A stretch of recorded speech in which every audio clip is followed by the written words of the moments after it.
దయచేసి గత వారం మరి ఈ మాట మీకు తెలియజేశాను. దాన్ని కంటిన్యూ చేస్తాను. ఇక్కడ యోనా యెహోవా సన్నిధి నుండి ఏమైపోయాడు చెప్పండి? పారిపోయాడు. ఈ వాక్యం ఎంత స్పష్టంగా రాయబడిన మాట చూడండి. దేవుని సన్నిధి నుండి ఎప్పుడైతే పారిపోయాడో, పారిపోయిన అతన్ని బట్టి ఆ మాట వినగానే అన్యులైన వాడనావికులకి భయం కలిగింది. ఎందుకు భయం కలిగింది అని అంటే, ఇతడు సామాన్యమైన వాడు కాదు, లేకపోతే అందరిలాంటి వాడు ఒకడు కాదు, ఇతడు గొప్ప ప్రవక్త, దైవజనుడు, దేవుని కలిగిన వాడు, దేవుని ధరించుకున్నవాడు అని ఏం కలిగింది అని అంటే భయం కలిగింది. అంటే దేవుని సన్నిధి అంటే అది ఎంత గొప్ప భాగ్యమో, దేవుని సన్నిధిలో ఏముందో అన్యులు గుర్తెరిగారు. ఎవరు ఎరిగారు చెప్పండి? అన్యులు గుర్తెరిగారు. అన్యులు గుర్తెరిగారు కానీ దేవుని సన్నిధి అంటే ఏమిటో క్రైస్తవులు ఎరగలేదు. దేవుని నమ్ముకున్నారు, దేవుని ఆరాధిస్తున్నారు, దేవుని దగ్గరికి వస్తున్నారు, కానీ దేవుని సన్నిధి అంటే ఏమిటో ఎరగలేని వారు చాలామంది కుక్కలంగా ఉన్నారు. దేవుని వాక్యంలో పాత నిబంధన కాలంలో అంటే ఏ రోజైతే విశ్రాంతి దినాన్ని రారో వాళ్ళ రాళ్ళతో కొట్టి చంపేమని అన్నాడు. అలా కఠినమైన ఆజ్ఞ. ఏం చేయమన్నారు చెప్పండి? రాళ్ళతో కొట్టి చంపమన్నాడు. విశ్రాంతి దినాన్ని ఎవరు కూడా వంట చేసుకోవద్దు అన్నాడు. ఇలాంటి కఠినమైన ఆజ్ఞలు పాత నిబంధన కాలంలో ఉంటే అదే అనుసరించారు. నేటి వరకు యూదులు కానీ ముస్లిమ్స్ కానీ ఆ క్రమాన్ని దాటిపోరు. క్రమాన్ని దాటిపోయేవారు ఎవరంటే కేవలము క్రైస్తవులే. క్రమాన్ని మరిచిన వారు, క్రమాన్ని దాటిపోయిన వారు, క్రమం లేనివారు ఎవరంటే క్రైస్తవులు, క్రైస్తవ సమాజం. అంటే దేవుని బిడ్డలారా, ఈ యూట్యూబ్లో వస్తున్నాయి కదా, ఆన్లైన్లో వస్తున్నాయి కదా చూసుకుంటామని అంటే, ఆన్లైన్లో యూట్యూబ్లు కూడా అది దేవుని సన్నిధి కాదు. దేవుని సన్నిధి ఆన్లైనే, యూట్యూబే. అది కేవలం వినడానికి తప్ప అది దేవుని సన్నిధి కాదు. ఇక్కడ ఎవరున్నారు? మన మధ్యలో ప్రభు ఉన్నాడు. 82వ కీర్తనలో మొదటి వచనంలో దేవుని సమాజంలో దేవుడు నిలుచున్నాడు అన్నాడు. దేవుని సమాజంలో దేవుడు ఏం చెప్పండి? నిలుచున్నాడు. అది నిలుచున్నాడు కాక ఆయన సంచరించుచున్నాడు అని రాయబడింది. ఏం చేస్తున్నాడు చెప్పండి? ఆయన చెప్పండి, సంచరిస్తున్నాడు. ఆయన సంచరిస్తున్నాడు అన్నమాట. ఆయన సంచరించినప్పుడు మనం ఏ ఆశతో మనం ఉన్నామో మన ఆశగల ప్రాణాన్ని ఏం చేస్తా చెప్పండి? తృప్తిపరిచేవాడు అన్నమాట. పిల్లరా, అది ప్రతి విశ్వాసం కూడా అది ఎరగాల. అంటే నేను ఎందుకు మాట చెప్తానంటే, ఒక అన్యులు ఎరిగారు అన్నమాట. ఎరిగి దేవుని సన్నిధిలోంచి పారిపోతున్నాడని ఆ సంగతి తెలియగానే వారికి మిక్కిలి చెప్పండి మరంత భయం కలిగింది. మీకు చెప్పాను, వాడు 3 సార్లు భయపడ్డారు. ఒకటి తుఫాను చూసి భయపడ్డారు. రెండోదిగా దేవుని సన్నిధిలో పారిపోయిన వ్యక్తిని చూసి భయపడ్డారు. మూడోదిగా తుఫాను ఆగిపోవడం చూసి భయపడ్డారు. గమనించండి, ఒకటి తుఫానుకి భయపడ్డారు, రెండోది యోనాకి భయపడ్డారు, మూడోది దేవునికి భయపడ్డారు. ఎవరు? అన్యులు. బాగానండి. ఫస్ట్ దేవునికి భయపడ్డారు చెప్పండి? తుఫాను భయపడ్డారు. రెండోదిగా ఎవరు భయపడ్డారు? దేవుని సన్నిధి నుంచి పారిపోతున్న యోనాను పెట్టి భయపడ్డారు. దేవుని సన్నిధిలో పారిపోతున్న యోనాను పెట్టి. మూడోది ఎవరు భయపడ్డారు? దేవునికి భయపడ్డారండి. సరే, ఎవరు చెప్పండి? ఇదంతా అన్యులు. మొదటి అధ్యాయము అంటే 5, మొదటి అధ్యాయము 10, మొదటి అధ్యాయము తర్వాత 16 వచనంలో ఉంది ఈ మాటలు. అది రాసుకోండి. నేను చెప్పిన మాటలు దాంట్లో క్లియర్గా రాయబడింది యోనా గ్రంథంలో. సరే, అందుకు దావీదు కూడా ఎరిగిన వాడే 51 కీర్తన 11 వచనంలో, దేవా నీ సందులోంచి నన్ను త్రోసివేయకు. చేశారు గొప్ప మాట. ఏమన్నాడు? నీ సందులోంచి నన్ను ఏం చేయదు? ప్లీజ్ చెప్పండి, అందరూ చెప్పండి. నీ సందులోంచి నన్ను ఏం చేయదు? త్రోసివేయద్దు. అంటే సన్నిధిలో ఏముందో ఆ సన్నిధిని గుర్తిరిగిన వాడు భక్తుడండి. అందుకే దావీదు ఒక సామాన్యమైన వాడు. ఒక మాట చెప్పాలంటే తన తల్లిదండ్రులు కూడా ఆయన అంటే తండ్రి కూడా లక్ష్య పెట్టలేదు ఆయన్ని. తండ్రి కూడా చెప్పండి, ఆయన చెప్పండి, లక్ష్య పెట్టలేదు. తండ్రి కూడా లక్ష్య పెట్టలేదు. అందుకే ఒక ప్రవక్త రాగానే ఇంట్లో పండుగ జరిగితే అన్నదమ్ములు అందరూ, కుటుంబ సభ్యులు అందరూ కూడుకున్నారు, కానీ వచ్చారు, కానీ దావీదు రాలేదు, దావీదుని పిల్లలేదు, దావీదు చెప్పలేదు. దావీదు ఎక్కడున్నాడు? ఆ రోజు ఏం చేస్తాను చెప్పండి? గొర్రెలు కాచుకున్నాడు. నిజంగా దేవుడు ఆయన దృష్టి పెట్టాడు. దేవుడు ఆయన దృష్టి పెట్టి ఆయన వచ్చే వరకు వీళ్ళందరిని కూర్చోబెట్టాడు. సరే, వాళ్ళు వచ్చే వరకు వీళ్ళందరినీ ఏం చేసి చెప్పండి? కూర్చోబెట్టి అప్పుడు దావీదు రాగానే, పిల్లరా ఇతడే నిన్ను కోరుకున్నవాడు అని అతను అభిషేకిస్తే నాటి నుండి దేవుని ఆత్మ బలంగా ఆయన మీదకి దిగి వచ్చింది అని రాయబడింది. మొదటి సామెయలు గ్రంథం 16 అధ్యాయము 12, 13, 14 వచనాల్లో ఈ మాటలు రాయబడింది. కింద చక్కగా చదువుకున్న తర్వాత తీకండి, రాసుకోండి, తర్వాత వినండి. అందుకు దేవుని బిడ్డలారా అర్థమవుతుందండి. అందుకు దేవుని సన్నిధి అంటే ఏంటో ఎరిగాడు. కాబట్టి ఒక సామాన్యమైన వాడు గొర్రెలు కాచుకున్న గొర్రెలు కాపరి ఇశ్రాయేలు గొప్ప చక్రవర్తివై 40 సంవత్సరాలు సుదీర్ఘంగా పరిపాలన చేశాడు. పరిపాలన చేయడం కాక ఆయనలోంచి, ఆయన గోత్రంలోంచి, ఆయన కుటుంబంలోంచి, ఆయన సంతతిలోంచి ఒక సృష్టికర్తను దేవుడు, రక్షకుడిని యేసుక్రీస్తు రావడానికి ఇష్టపడ్డాడండి. అందుకే రోగులు ఏమని పిలిచారంటే, దావీదు కుమారుడా నన్ను కరుణించు అన్నాడు. యేసుప్రభు ఎలా పిలబడ్డాడండి? యేసయ్య దావీదు కుమారుడా. ఎంత అద్భుతం అండి. గుడ్డు వాళ్ళు గుర్తెరిగారు. దావీదు సంతానంలోంచి వచ్చుతాడని ఒక గుడ్డోళ్ళు గుర్తెరిగారు, ఒక రోగులు గుర్తెరిగారు. పిల్లరా, ఈరోజు మనం గుర్తెరగలేదు. నిజంగా చూడండి, ఆ మాటలు ఎంత ఆశ్చర్యంగా కనిపిస్తున్నాయి. అందుకే దావీదు సిగురు అన్నాడు. ప్రకటన 5:5లో దావీదుకి సిగురు, యోధా గోత్రపు సింహము, వధింపబడిన దేవుని గొర్రెపిల్ల. ప్రకటన 5:5లో రాయబడింది. ఏ సిగురు అండి? దావీదు యొక్క చెప్పండి సిగురు.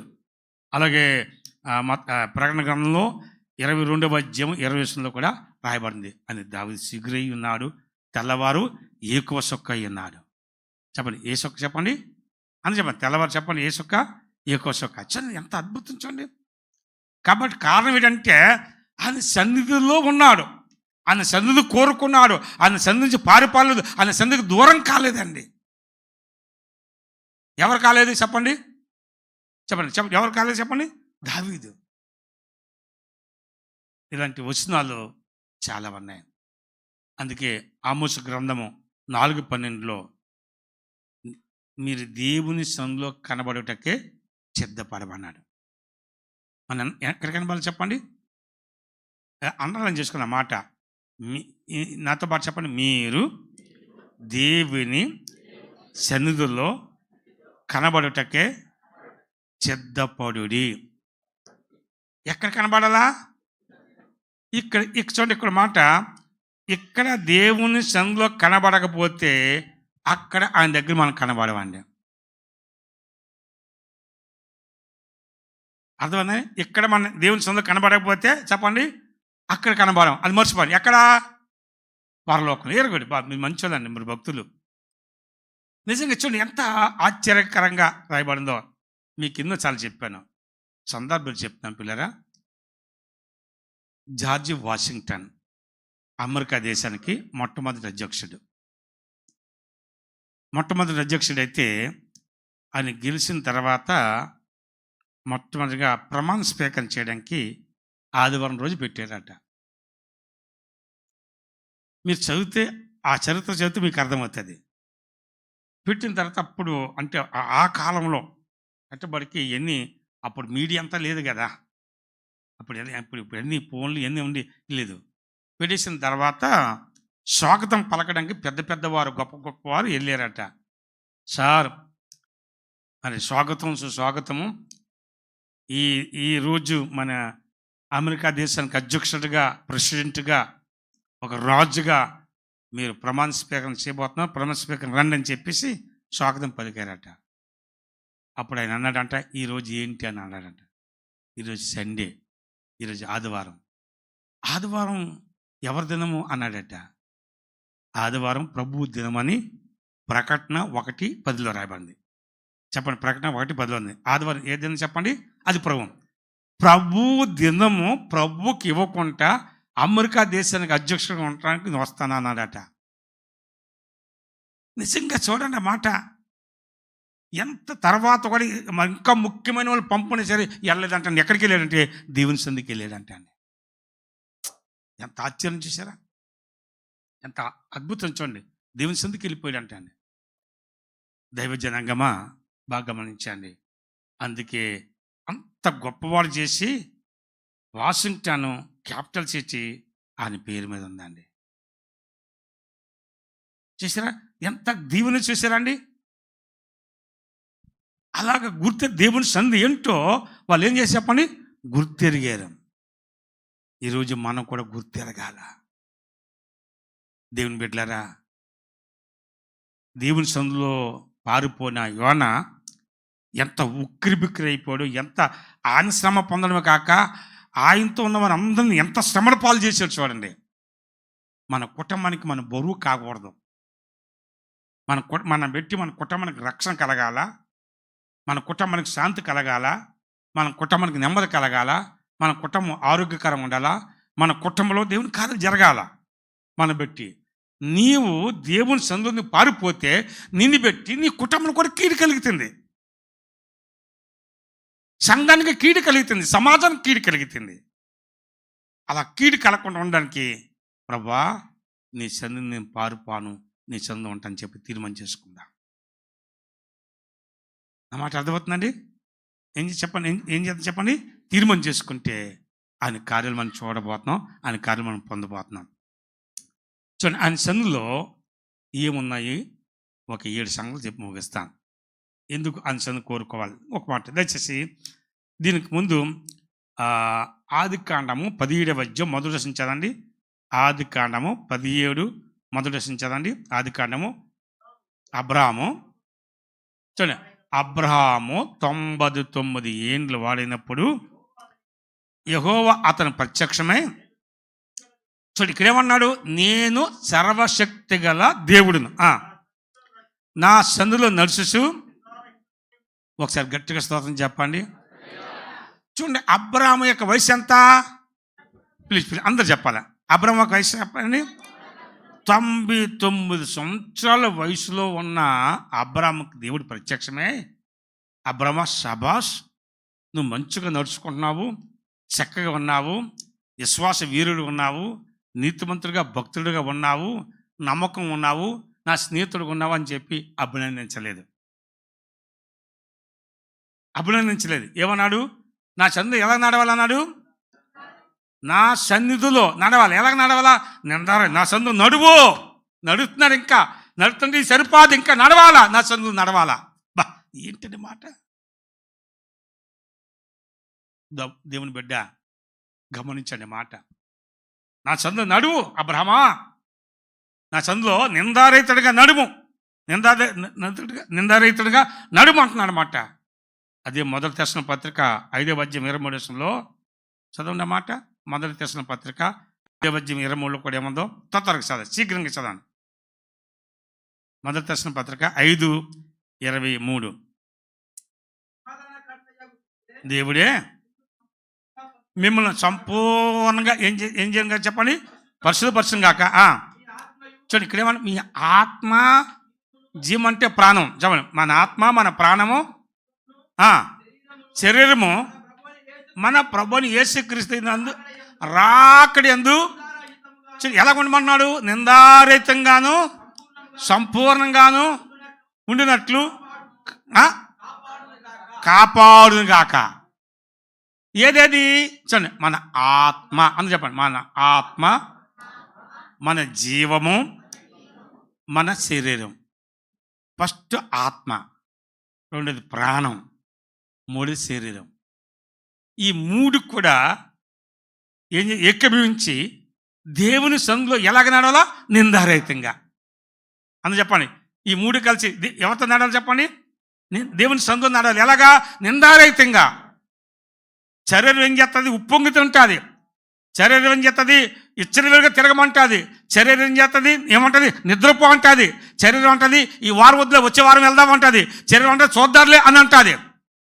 శరీరం అందుకే ఆత్మ కలిగి శరీరక్రియలు సంపమని గలతీ సంఘానికి రాశాడు. 5వ అధ్యాయంలో ఆ చివరి వచనాల్లో ఉంటాయి. ఏం చేయమన్నాడు చెప్పండి? ఏం చేయమన్నాడు? శరీరం ఏం చేయమన్నాడు? శరీర క్రియలు చంపన్నాడు. శరీరం చంపకండి. ఆ పని చేశారంక ఏం చెప్పాలా? శరీర క్రియలు అంటే ఏంటి? ఈ శరీరం చేసే పనులు. పాడు కానీ అంటే సరే, మా ఊరి దగ్గర ఏం పాడు అని ఉంది. అని హైదరాబాదు నుంచి అప్పుడు సువార్త దండయాత్రకి వెళ్తే ఒకరు వచ్చి కుమారక్క గారు అని ఉండేవారు. అక్క అని పిలిచేవారు, మంచివారు. ఏమైనా జీవరత్నం ఏం పాడు అని అన్నది. మీకు కదండి అంటే ఇది ఏం పాడు, ఇది ఏం పాడు అంటే మీకు అర్థం కాలేదు మాట. పాడు అంటాం కదా, ఏమంటాం చెప్పండి? ఏం పాడు ఇది? ఆ ఊరి పేరు ఏం పేరు చెప్పండి? మరి చాలా పెద్ద పెద్ద రాజులు, కోటేశ్వర్లు ఉన్న ఈ ఊరు అది. కొంచెం మీకు అర్థం, కోటేశ్వర్లు రాజులు ఉన్న స్థలమే కానీ అది ఏం పాడు చెప్పండి? ఏం పాడు. ఈరోజు మనం ఏం పాడుగా ఉండకూడదు. చెప్పండి, అర్థమవుతుందండి? అందుకు దేవుని బిడ్డ అంటే నేను వాక్యం పెట్టి తెలియజేస్తున్నాను. అబ్రాహాం ఆ వయసులో నిందారహితంగా నడిచాడండి. సరే, త్వరగా ఆయన సందులో ఏం జరిగితే త్వరగా ఆదికాండము 24, 39, 40 ఉంచండి. ఒక్కొక్క పాయింట్ రాసుకోండి. ఆదికాండము 24వ అధ్యాయము 39, 40 చదవండి. అప్పుడు నా ఎంట రాదేమో అని చెప్పినందుకు ఎవరిని సన్నిధిలో నేను జీవించున్నానో ఆ యెహోవా నీతో కూడా తన దూతను పంపి ప్రయాణము సఫలపరచునుగాక. ఆగానే ఇప్పుడు చూడండి, గమనించండి. ఒక పెళ్లి కార్యక్రమం, ఒక వివాహం కార్యక్రమం, ఒక పెళ్లి చూపుకి వెళ్తుంటే, దేనికి వెళ్తుంటే ఆ కార్యాలు సఫలపరచబడాలంటే, సక్సెస్ఫుల్ కావాలంటే ఎక్కడ ఉండాలా? ప్లీజ్ చెప్పండి. చూడండి, మన ఊరందరూ ఎదికిన తర్వాత అప్పుడు దేవుని దగ్గరికి వెళ్తాం.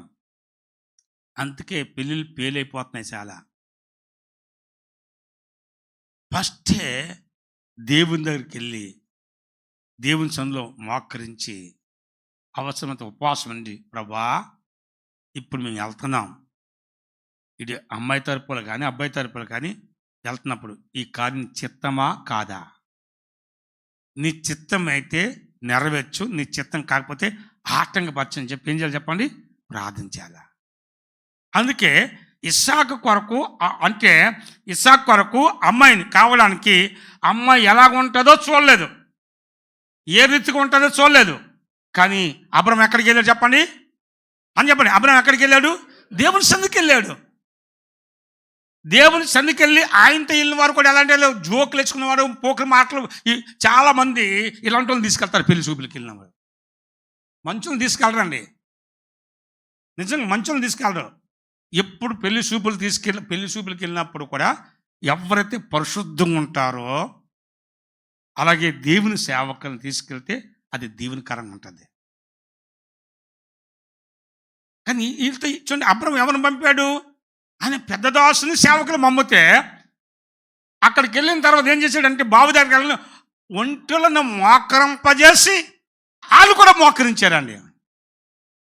అక్కడ దుమ్ము ఉంటుంది, ధూళి ఉంటుంది. ఈ రోజులో చాలామంది సేవకులు కూడా మోకరించట్లేదు, కుర్చీలో కూర్చో పళ్ళు కూరుకుంటుంటారు. నేను మిమ్మల్ని అంటలేదండి, సేవకుల సంగతి. మిమ్మల్ని సేవకులు అంటే మీ మీ మీ మీ ముగ్గురు అనుకున్నారంక, మీ నలుగురు అనుకున్నారంక. నేను సేవకులు అంటే ఈ రోజుల్లో చెప్పండి, మోకరిస్తున్నారు చెప్పండి. ఎంతమంది మోకరించి ప్రార్థన చేశారు చెప్పండి. ఉదయం వేసి ఎంతమంది మోకరించి చెప్పండి. ఎంతసేపు ప్రార్థన చేశారు? గంట, ఈయన అర్ధ గంట. God bless you. పర్లేదు, కానీ చేయాలి, 2-3 గంటలని చేయాలి. మోకరించాలండి. ఇక్కడ రాగా మా శేఖర్ కూడా సాగులు పడ్డాడు సాష్టంగా. దేవునికి ఇష్టమైంది. అబ్రం కూడా సాగులు పడ్డాడు. బాగా ప్రార్థన. దేవుని బిడ్డలారా గమనించండి. ఎందుకు మాట చెప్పిందంటే అబ్రాహాము దేవుని సన్నిధిలో ఉన్నాడు, ఆయన సేవకులు కూడా దేవుని సన్నిధిలో ఉన్నారు. వాళ్ళు అబ్రాహాము మోకరించాడు, ఈయన మోకరించాడు. ఒంటెలు కూడా ఏం చేసి చెప్పని మోకరించగానే ఆటోమేటిక్గా పిల్లరా ఆ మోకరించగానే అమ్మాయి వచ్చేసిందండి.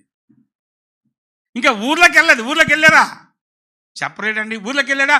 ఊర్లోకి వెళ్ళకముందే అమ్మాయి కరవ తీసుకొని, అమ్మాయి కొంచెం ఈరోజు కరవ తీసుకొని ఇలాగ వెళ్తుంటారు. కానీ ఈ అమ్మాయి చూసారా, బుద్ధిమంతురాలుగా కడబట్టుకొని చక్కగా విధేయతగా వెళ్తుంది. ఈ రోజుల్లో ఉన్న అమ్మాయిలు మామూలు కాదండి. కొన్నిసార్లు పెళ్ళికి వెళ్తుంటే ఎవరు పెళ్ళి కూతురు ఎవరు పెళ్ళి కొడుకో అర్థం కావట్లే. నిజంగా అలా తయారైపోతున్నారండి బాబు.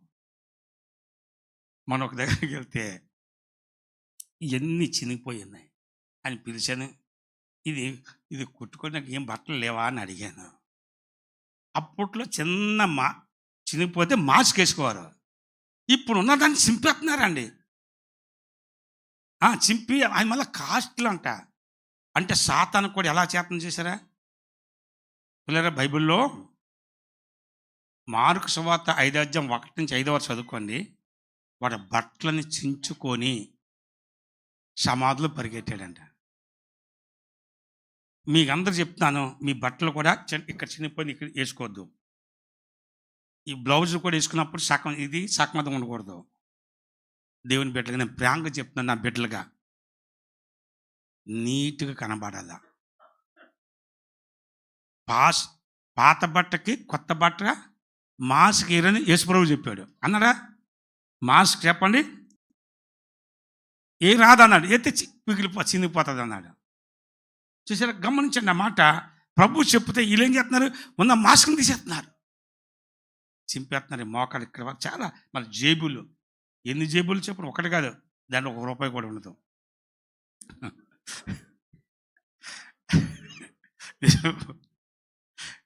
అంటే తెలియకుండా అలా చేస్తున్నారు. కానీ రెబెకా చూడండి, ఆదికాండం 24:16 రామంది. ఆ చిన్నది మిక్కిలి చక్కనిది, ఆమె కన్యక ఏ పురుషుని కూడా కూడలేదు. ఎంత చక్కని మాట అండి. పరిశుద్ధాత్మ దేవుడు ఎలా రాయించాడు? ఆ చిన్నది మిక్కిలి చక్కనిది అంటే మాటలు వంకర లేవు, చూపులు వంకర లేదు, నడక వంకర లేదండి. నీళ్ళు తీసుకురావడానికి ఆ చక్కగా వెళ్తుంటే ఆ ఎలియాజరు పెద్ద దాసుడు అలాగే చూస్తున్నారు. అబ్బా ఏంటి అమ్మాయి, ఎంత పరిశుద్ధంగా నీతిగా ఆమె ప్రవక్తను ఆమె నడక ఎంత బాగుందో. వెళ్ళాడు. వెళ్ళిన తర్వాత దగ్గరికి వెళ్ళి, అమ్మా మాకు తాగడానికి నీళ్ళు ఇస్తావా అని అడిగాడు. మాకు తాగడానికి నీళ్ళు ఇస్తావా అంటే ఏమంటుంది, మీకే కాదు మీ ఒంట్లు కూడా నీళ్ళు పోతుంది అన్నదాన్ని. ఈ రోజుల్లో మన పిల్లలు ఒక గ్లాసు నీళ్ళు ఇస్తున్నారు, తెచ్చుకో నువ్వు తెచ్చుకో, నువ్వు తెచ్చుకుంటే నేర్చుకుని తినడానికి ఉన్నావా చెప్పండి. పిల్లలు కూడా నేర్పాలా. ఎవరినొస్తున్న పిల్లలు తెచ్చి ప్రతి ఒక్కరు కూడా ప్రతిదీ నేర్పాలా. ఈరోజు మా ఇంట్లో పని మనిషి వస్తుంది, కడగ మీరు అడగండి ఛార్జ్ అంటే ప్రతి నా ప్లేట్ నేనే తీసుకెళ్ళి నా ప్లేట్ పని మనిషి వచ్చినా నా ప్లేట్ కడిగేసుకుంటానండి నేను ఈరోజు వరకు. ఇంకేంటంటే ఆ ప్లేటులో కొంతమంది ఇంత అన్నం పాడేస్తారు, అది అన్నము కూర అదంతా పాడేస్తారు. పని మనిషి లోపల ఏమనుకోండి, ఇది బుద్ధులేండి లేదు. పని మనిషి కూడా తిట్టుకుంటుంది, పైకి తిట్టదు. అమ్మగారు బాగుందని అంటే కానీ లోపల ఉంటుంది, ఏ అమ్మగారు దొంగ అమ్మగారు.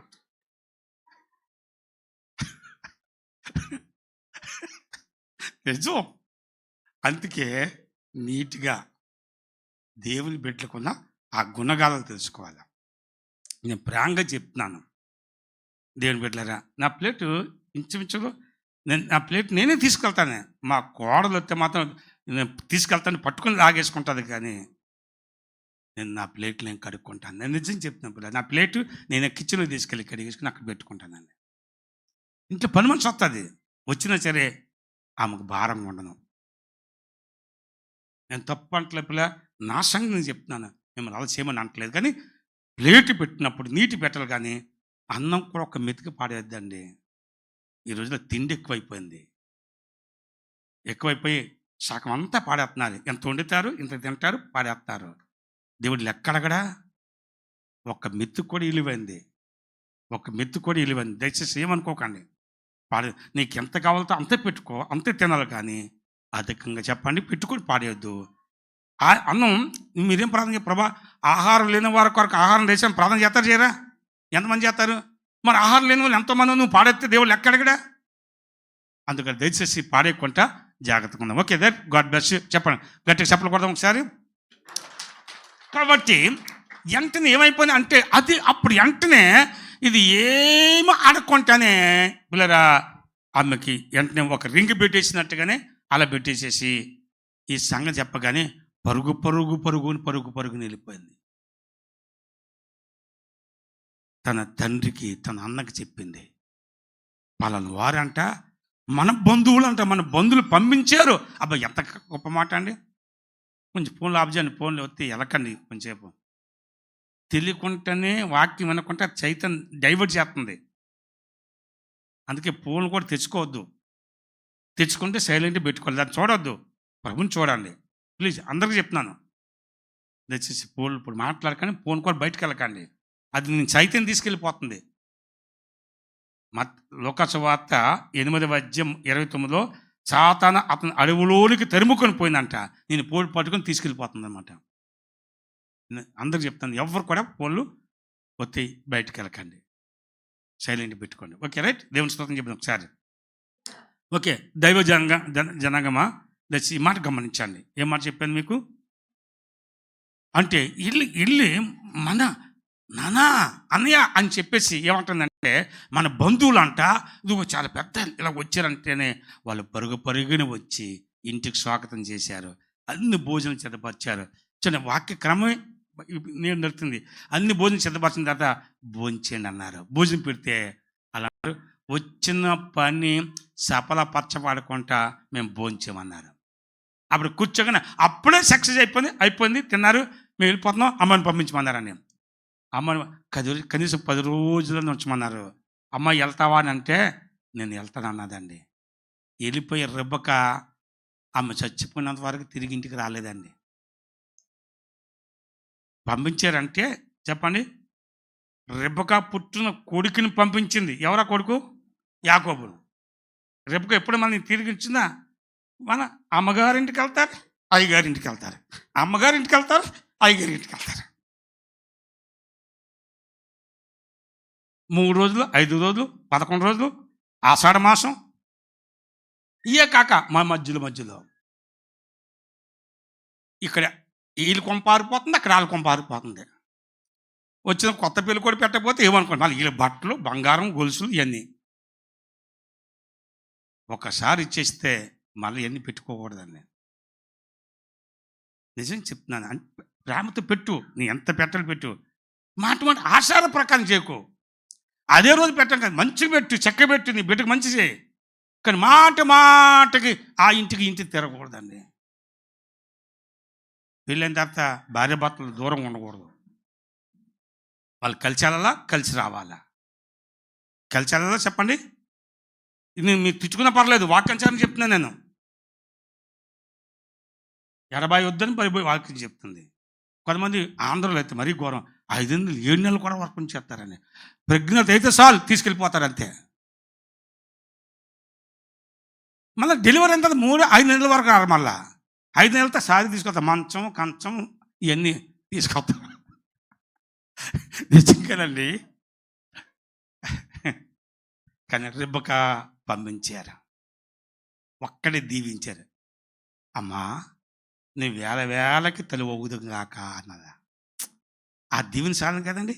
నీ వేల వేలకి తల్లి ఒగుదుగాక, నీ సంతత వారు నీ శత్రువుల గమని స్వాధీనపరుచుకుందుగాక అని వాళ్ళు దీవించారు. అన్న తల్లి తండ్రి దీవించగానే ఆ దీవెన అలాగే నిలిచిపోయిందండి. అలాగే దీవించాను మన పిల్లని. ప్రభా నా పిల్లలు అలా దీవించాను ప్రభా అని చెప్పి అలా దీవించాను. కానీ నేను పెడితేనే తినాలా, నేను పెడితేనే గొప్ప వాళ్ళు కావాలి కాదు, మన దేవుడు దీవితే వాళ్ళు గొప్ప వాళ్ళు అవుతారండి. ఆ మాట అర్థమవుతున్నాను.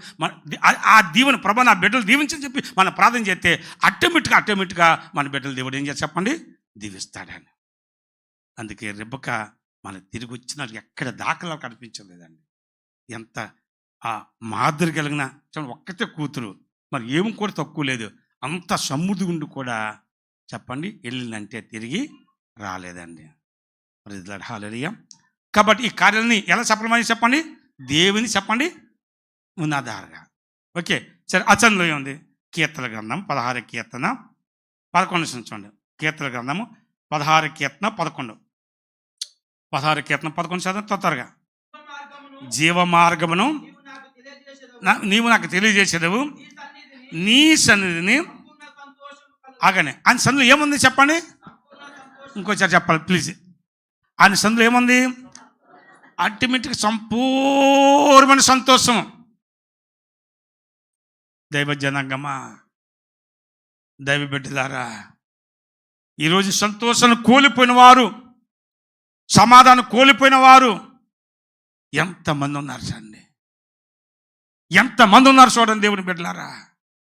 ఈరోజు సంతోషం లేని కుటుంబాలు, సంతోషం లేని విశ్వాసులు, సంతోషం లేని ప్రజలు ఎంతమంది ఉన్నారు చూడండి ఈ లోకంలో. అందుకే ఆయన సందులో గడిపితే, ఆయన సందులో ఉంటే పిల్లరా, ఆయన సందులో ఏమని చెప్పండి, నేను చెప్పట్లేదు ప్రభు చెప్తున్నాడు. ఆయన సందులో ఏమని చెప్పండి, సంపూర్ణ చెప్పండి సంతోషము. అందుకే ఒక భక్తుడు రాశాడు, ఈ సంతోషము పడదాం ఒకసారి పడదాం. ఈ సంతోషము కావాలనా, ఈ సంతోషము నీకు కావాలనా, నేడే యేసు నద్దకు రమ్ము, నేడే యేసు నద్దకు రమ్ము. సంతోషమే సమాధానమే, సంతోషమే సమాధానమే, సంతోషమే సమాధానమే, చెప్పనా సఖ్య సంతోషం, చెప్పనా సాక్ష్యమైన సంతోషం. God bless you. కాబట్టి పిల్లరా, ఆ సంతోషం ఎక్కడుందంటే ప్రభు దగ్గర ఉంది, ఆయన సన్నిధిలో. ఆయన సన్నిధికి వస్తే ఏ సంతోషం కోల్పోయామో, ఏ సమాధానం కోల్పోయామో పిల్లరా, ఆ సంతోష సమాధానము మన ప్రభు ఇస్తానన్నాడండి. ఆమేన్ హల్లెలూయా. ఈరోజు ఈ వాక్యాలు పెట్టి ప్రార్థన చేసుకోండి. మూడోదిగా నిర్గమకాండము 33:14 చదవండి. నిర్గమకాండము 33:14 చదువుదాం. 33:14 చదవండి. అందుకు ఆయన చూడండి, నా సన్నిధి చూడండి, చక్కని మాట. ప్రభు దేవుడు అని అంటే మోసతో అన్నాడు, అందుకు ఆయన నా సన్నిధి నీకు ఎలాగుంటుంది, తోడుగా వచ్చును, నేను నీకు విశ్రాంతి కలగజేస్తున్నాడు. గట్టిగా స్తోత్రం చెప్దాం ఒకసారి, చెప్పండి, ఇంకోసారి చెప్పండి హల్లెలూయా. దేవుని బిడ్డలారా, ఆయన సన్నిధిలో మన కార్యాలు సఫలపరుస్తున్నాడు. ఆయన సన్నిధిలో మన కార్యాలు సఫలపరచడమే కాక, రెండోదిగా ఆయన సన్నిధిలో సంపూర్ణ సంతోషం ఉంటుంది. ఆయన సన్నిధిలో ఏమని చెప్పండి, విశ్రాంతి. దేవుడు మోసతో అన్నాడు, మోసే మీరు భయపడకండి, మీరు ప్రయాణం చేయండి. మనం చూడండి, మన ప్రయాణానికి వెళ్తున్నప్పుడు, ఊరికి వెళ్తున్నప్పుడు, ఎక్కడికైనా వెళ్తున్నప్పుడు కూడా ప్రభా నీ సన్నిధి మాతో రావాలని ప్రార్థన చేయాలి. నేను చేసుకుంటుంటానండి, కొంచెం మర్చిపోతాను, కానీ నేను కూడా ఎక్కువ చేసుకుంటాను. నీ రక్త పురుషకంద కప్పుకో, నీ ఆరోగ్యకరం రకాలుగా కొంచెం నీ సన్నిధి మాతో రాని ప్రార్థన. మనం ఎప్పుడు వెళ్ళినా, బయటికి వెళ్ళినా సరే ఈ ప్రార్థన చేసుకోవాలా. చిన్న ప్రార్థన చేయాలి తప్పని చెప్పి, ప్రభా నీ సన్నిధి మాత్రం రావాలి ప్రభా అని చెప్పి మనం ప్రార్థన చేసుకోవాలి, మర్చిపోకుండా చేయాలా. దైవ జనాంగమా, నీ సన్నిధి మాతో రావాలా, నీ రక్తపోక్షణ కప్పుకో, నీ ఆరోగ్యంగా రెక్కలకన్నా భద్రపరచు అని చెప్పి నీ చేతి నీళ్ళలో దాచిపెట్టుకొని చెప్పి ఈ ప్రార్థన చేసుకుని మీరు బయలుదేరండి. అప్పుడు ఎలాంటి అపాయం కీడు రాకుండా ఆయన కాపాడతాడు. చెప్పండి హల్లెలూయా. తప్పనిసరి కాపాడతాడు. అది వాక్యం చెప్తుంది. చెల్లి తమ్ముడా, అందుకు ఇశ్రాయేలు ప్రయాణం చేస్తుంటే పిల్లలు మామూలు మాట కాదండి. అప్పుడు సిమెంట్ రోడ్లు లేవు, డాంబర్ రోడ్లు లేవు, ట్రైన్లు లేవు, బస్సులు లేవు, ఆటోలు లేవు. దాదాపు 32 లక్షల మంది వాళ్ళ పిల్లలు ఉన్నారు, ప్రెగ్నెంట్తో ఉన్న వాళ్ళు ఉన్నారు, చిన్నపిల్లలు ఉన్నారు, ముసలోళ్ళు ఉన్నారు, పరుషులు ఉన్నారు, పిల్లల చేతకాని ఉన్నారు. ఇంతమంది ప్రయాణంలో మరి ఎలా జరిగింది యాత్ర? ఇక్కడ నుంచి బస్ స్టాండ్కి వెళ్ళాలంటే కూడా మనం నల్లపోతాం. ఈ రోజుల్లో 40 సంవత్సరాలు నడిచారండి. 1 సంవత్సరం 2 సంవత్సరాలు కాదండి. ఎన్ని సంవత్సరాలు చెప్పండి? 40 సంవత్సరాలు. అది అరణ్యములు, ఎరుగుడు అరణ్యములో. పిల్లరా, దాని చరిత్ర చూస్తే తేలులు కూడా పెద్ద పెద్ద తేలు, ఆ తేలు కుడితే పాయిజన్ చచ్చిపోతారంట. అలా తేలు కూడా కొట్టకుండా చేశాడండి దేవుడు. ఏ పాము కూడా ఆన లేకుండా చేశాడండి. తెగులొచ్చి పాము కాడేసింది తప్ప వాళ్ళు అవిధేతం పెట్టి ఎక్కడ కూడా అపాయం కాలేదు, ఎక్కడ వాళ్ళకి లోటు చేయలేదు, ఆకలికి చచ్చిపోలేదు. మన్నాను కురిపించాడు. వాళ్ళ మాంసం కావాలంటే పూరీలు రప్పించాడు. వాళ్ళు నీళ్ళు కావాలంటే బండలోంచి అప్పుడుగా బండలోంచి సమృద్ధి నీళ్ళు రప్పించాడండి. వాళ్ళ పశువులకి, వాళ్ళ పిల్లలకి, వాళ్ళకి ఎన్ని త్రాగాలో అన్ని నీళ్ళు రప్పించాడండి. నా దైవ జనాంగమా, ఏమీ తక్కువ చేయలేదండి. అందుకని సన్నిధి ఉంటే మన కార్యాలన్నీ కూడా అలా చేస్తాడండి. నా మాట అర్థమవుతుంది. ఆయన సన్నిధి మనకుంటే ఆ కార్యాలన్నీ చేస్తాడు. అందుకు ప్రభా, మనం ప్రతిరోజు మనం ప్రార్థన చేయాలంటే, ప్రభా నీ సన్నిధి మాతో చెప్పండి రావాలి ప్రభా. అది ఆయన సన్నిధి మనతో వస్తే ఏం కలిసి చెప్పండి? విశ్రాంతి. అప్పుడు ఏమన్నా తెలుసా మోసే, ప్రభా నీ సన్నిధి రాకపోతే మమ్మల్ని ఎక్కించి తోలుకెళ్ళొద్దు. అబ్బా ఏ మాట అండి! నీ సన్నిధి రాకపోతే మమ్మల్ని ఎక్కించి తోలుకెళ్ళొద్దు అయ్యా, మమ్మల్ని ఇక్కడే చేస్తే ఇక్కడే చచ్చిపోతాం. కానీ నీ సన్నిధి రాకపోతే మేము ఇక్కడ ఉంటాం, కానీ మేము ఎలం ప్రభా, మేము రాము. నీ సన్నిధి మాతో వస్తేనే మేము ప్రయాణం చేస్తాం. నీ సన్నిధి మాతో వస్తేనే మేము ప్రయాణం చేస్తాం. అదెంత గొప్ప మాట అండి! అదెంత అద్భుతం చేశారు, ఎంత ఆశ్చర్యం చూడండి దేవుని బిడ్డలారా. ఈ ఉదయకాల్సంలో అదేమని అడుగుదాం, ప్రభా నీ సన్నిధి మాకు కావాలా, నీ సన్నిధి మాతో ఉంచు అని అడుగుదామని చెప్పండి. అప్పుడు చూడండి దేవుడి కార్యాలు ఎలా జరగబోతున్నాయో చూడండి దేవుని బిడ్డలారా. టైం దాటిపోతుంది. తర్వాత ఎన్ని పాయింట్ నమ్ముడు? 4 పాయింటా? 4వదిగా సంఖ్యాకాండము 6వ అధ్యాయము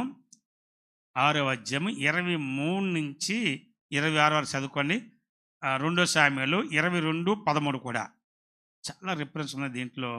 కానీ ఈ చదవండి మాట. సంఖ్యాకాండము 26వ అధ్యాయం 23 నుంచి చదవండి. నీటికి చదవండి. మీరు ఇశ్రాయేలును ఇలాగ దీవింపవలను. ఎలాగా? యెహోవా నిన్ను ఏం చేసి చెప్పండి? నిన్ను ఆశీర్వదించి నిన్ను కాపాడును గాక. యెహోవా తన సన్నిధిని ప్రకాశింపజేసి నిన్ను కరుణించిన గాక. తన సన్నిధి కాంతి ఉదయింపజేసి నీకు సమాధానం కలుగజేయను గాక. అట్లు నా నామమును ఉచ్చరించడం వలన నేను వారిని ఏం చేస్తా చెప్పండి? ఇప్పుడు చప్పట్లు కొట్టను ఒక మాట.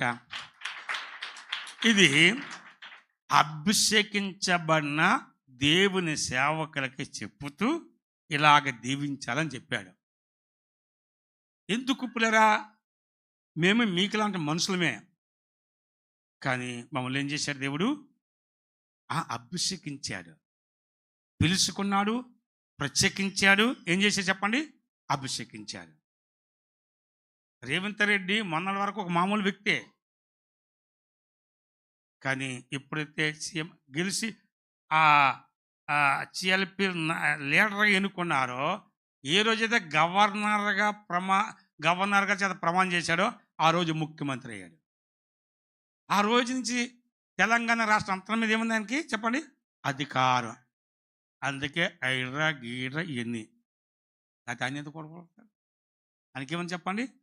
నా మాట మీకు అర్థమవుతుందండి? అర్థం కాలేదా? అలాగే దేవుడు మమ్మల్ని కూడా ఏం చేశాడు? పిలిచాడు, ఏం చేశాడు? అభిషేకం. అందుకేం చేయమని ఇలాగ దీవించండి. ఇదిగో ఇలా మీరు ఇలా దీవించిన ద్వారాగా నేను వాళ్ళు ఏం చేయబోతున్నాను? నేను దీవించబోతున్నాను, నేను వాళ్ళు ఆస్వాదించబోతున్నాను. ఎంత గొప్ప మాట! అందుకే నేను ఎప్పుడు కూడా సంఘం మీద ప్రభా నువ్వు దీవించయ్యని నా ప్రార్థన ఏంటంటే, సంఘం ప్రతి ఒక్కరి సొంత ఇల్లు ఉండాలా, ప్రతి ఒక్కరి కాళ్ళు రావాలా, ప్రతి ఒక్కరు కూడా దీవించబడిన నా ఆశ, నా ప్రార్థన అండి. కొంతమంది దీవించబడ్డారు, నన్ను మర్చిపోయారు. అది మా విజయతో మనకు బాగా నవ్వు వచ్చింది. వాస్తవం వాళ్ళు అమ్మాయి గురించి వస్తున్నారని మర్చిపోతూ వస్తారా? మీ అందరికంటే చాలా మంది వచ్చారండి. నిజంగా ఎంత అద్భుతం, నిజం గొప్ప కృప. నిజంగానండి, మన ఎంత దీవించాడో అంత కృతజ్ఞత కలిగి దేవుని ఎడల, ఆయన సేవకుడి ఎడల కృతజ్ఞత కలిగి దేవుని స్తుతించాలండి. సంఘం ఎడల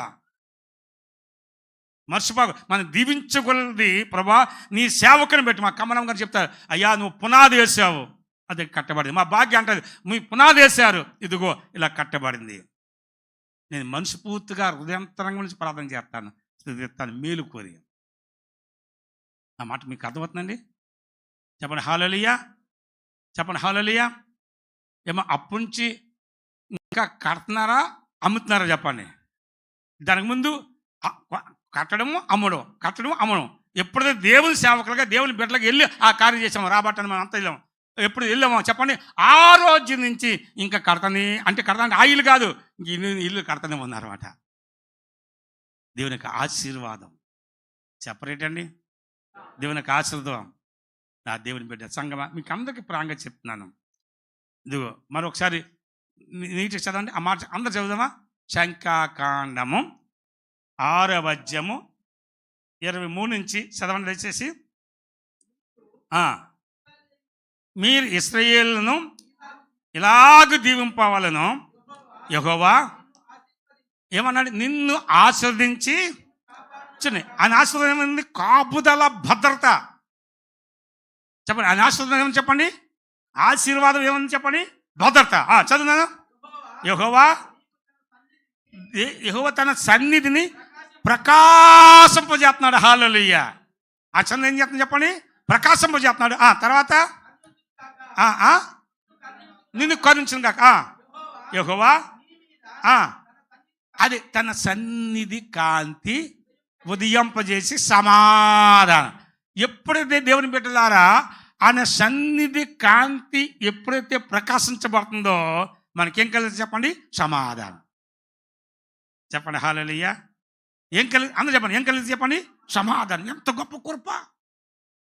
చెల్లి, తమ్ముడా, ఆయన సన్నిధిలో ఏమనంటే ఆయన కాంతి, ఆయన కాంతి, ఆయన మహిమ, ఆయన ఎలుగు, ఆయన తేజస్సు, ఆయన ప్రభావం ఉందండి ఆయన సన్నిధిలో.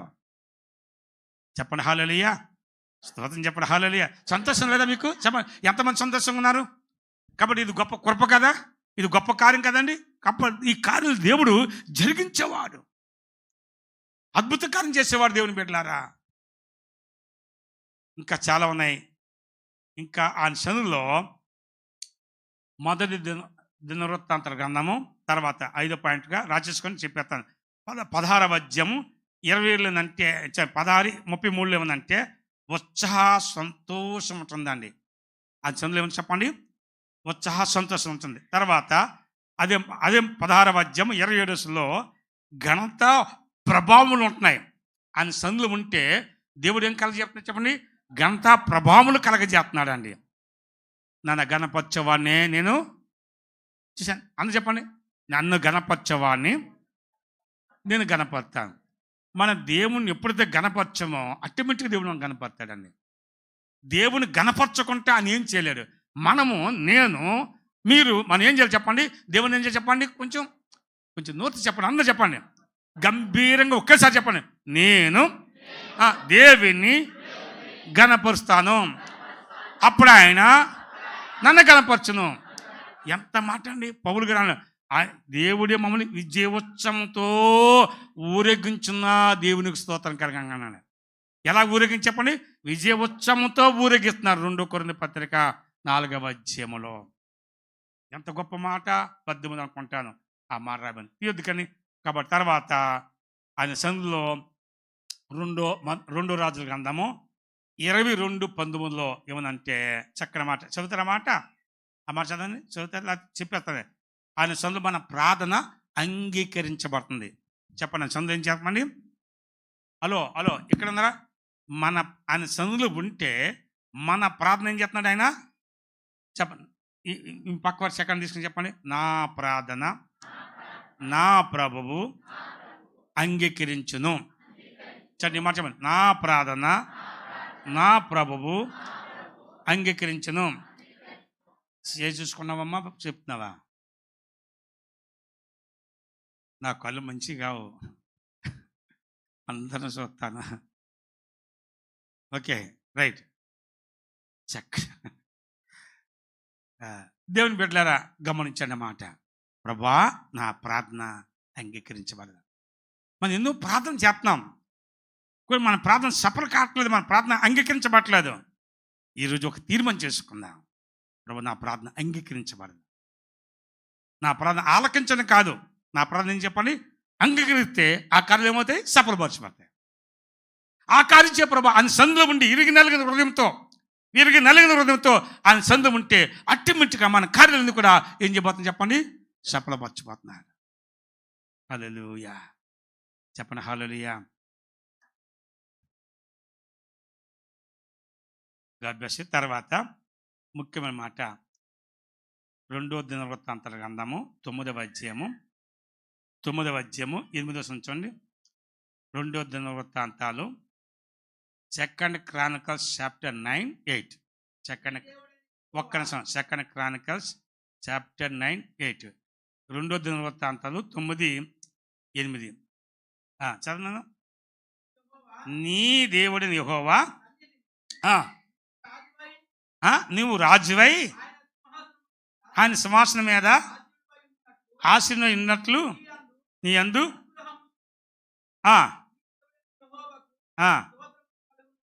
ఏం కలంగా కన్నాడు? స్తోత్రం కలంగా. గట్టిగా స్తోత్రం చెప్పండి ఒకసారి. తర్వాత దేవుని బిడ్డలారా ఇంకా అంత మాత్రం కాదు. తర్వాత 4వ వచనం చూడండి. అక్కడ 4వ వచనంలో చక్కని మాట రాయమని. 4వ వచనం, అతని బల్ల మీద భోజన పదార్థాలు. ఆయన సేవకులు కూర్చున్నారు, చెట్ల కూర్చుని చూడండి, మామూలు కాదు. ఆయన సేవకులు కూర్చోవడం విధానం అండర్లైన్ చేసుకోండి. 13-11.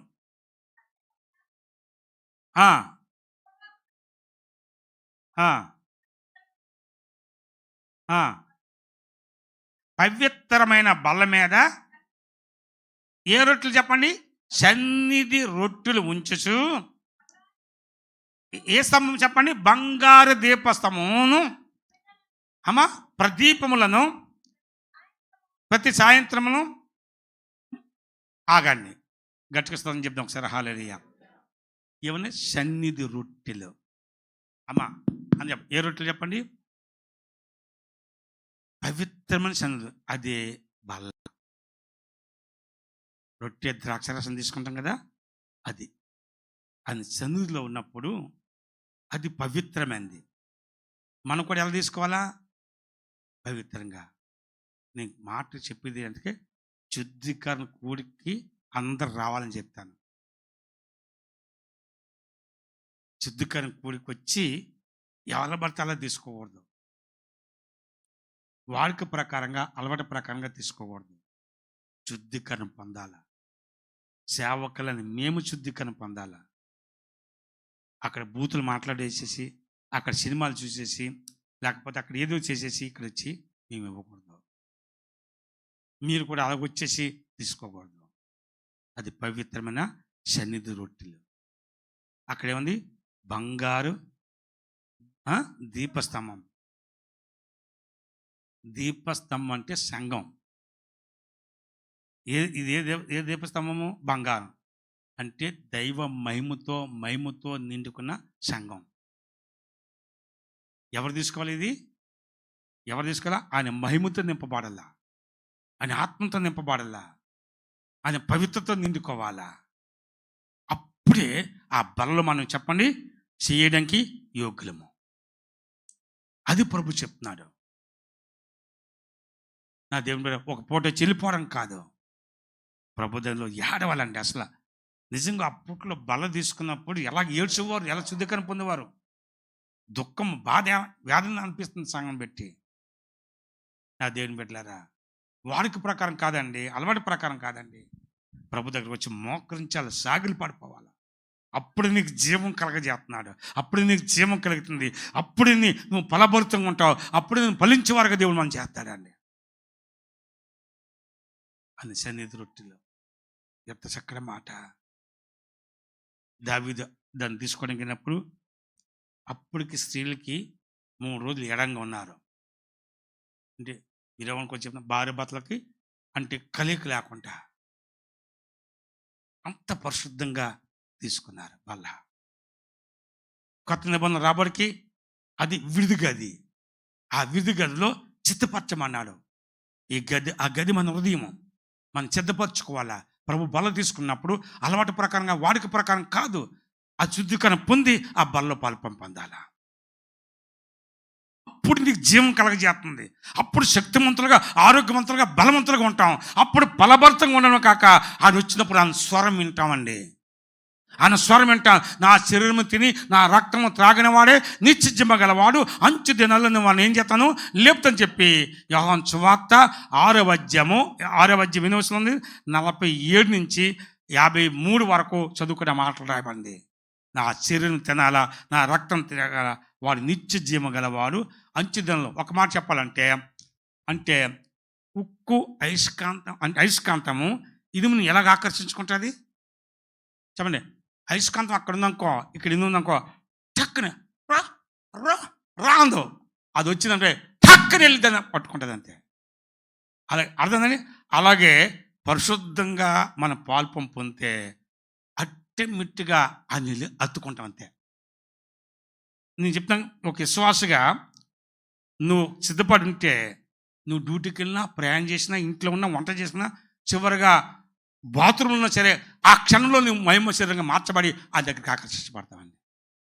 వెంటనే ఆకర్షించబడతామండి. ఆ కృప, ఆ ధన్యత దేవుడు మనకి ఇచ్చాడు. చెప్పండి హల్లెలూయా. అందుకు నెక్స్ట్ ఏం చేద్దాం చెప్పండి, ప్రభా నన్ను సిద్ధపరచని చెప్పి సిద్ధపడదాం. కాబట్టి ఈ యోనా యెహోవా సన్నిధి నుంచి పారిపోయాడు కదా, ఎంత నష్టమైంది చూసారా. ఆయన నష్టమైంది. ఆయన సన్నిధిని పెట్టి ఎవరు భయపడ్డారు చెప్పండి, ఎవరు పడ్డారు? అన్యులు భయపడ్డారు. ఆ భయము ద్వారాగా 7 ఆశీర్వాదాలు చెప్తాను. దేవునికి భయపడితే ఎన్ని ఆశీర్వాదాలు చెప్పండి, చెప్పంటారా? మీకు తెలియజేయాల. ఒక్క ఆశీర్వాదం కదండి, చూడండి 7 ఆశీర్వాదాలు మీకు కలిగింది. దేవుడు మనందరినీ దీవించి ఆయన సన్నిధిలో ఉంచుటకు, ఆయన సన్నిధికి ప్రకాశింపజేయటకు, ఆయన సన్నిధిలో పారిపోకుండా ఆయన సన్నిధిలో నిలిచిండి ఆయన సన్నిధిలో చిత్తపట్టుటకు ఆయన కృప మనకు తోడైన గాక. ప్రార్థన చేద్దాం. హల్లెలూయా.